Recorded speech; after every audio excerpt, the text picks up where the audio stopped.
3500 enfants ont récemment reçu à Béni, en République démocratique du Congo, leur certificat de naissance, des enfants qui sont pour la plupart des déplacés de guerre. Au Cameroun, une campagne lancée au sein de la communauté Mbororo dans la région de l'Adamawa va sillonner quelques villages durant l'année 2021 pour remettre 600 actes de naissance à des enfants jusqu'ici sans identité. Les statistiques révèlent qu'à peine la moitié des enfants de moins de 5 ans vivant sur le continent africain sont enregistrés à la naissance. Lorsque l'enseignante demande à sa mère son certificat de naissance, elle ne l'a pas. À ce moment-là, Ada croit que son rêve de poursuivre ses études et de devenir médecin va prendre fin. En Afrique, un enfant sur 2 n'est pas enregistré.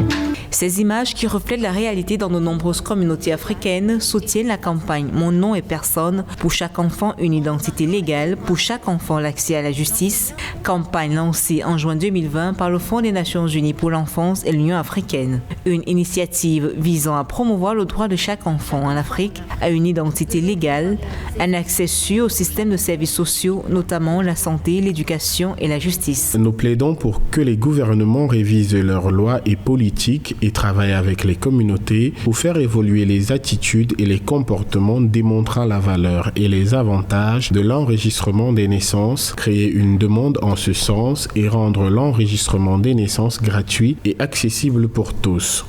La situation des enfants invisibles s'est encore accentuée avec la pandémie du coronavirus, de nombreuses maternités et centres d'enregistrement des naissances ayant été rendus inaccessibles. C'est dans ce contexte que la plupart des États membres de l'Union africaine se sont ralliés à la campagne « Mon nom est personne », ce qui aboutit à l'adoption d'une déclaration qui appelle à la mise en œuvre des 3 facteurs de changement, l'interopérabilité, la numérisation et la décentralisation. Un bilan de la mise en œuvre de la campagne ainsi que les recommandations adoptées seront présentées lors de la 6e conférence des ministres au Mozambique en octobre 2021.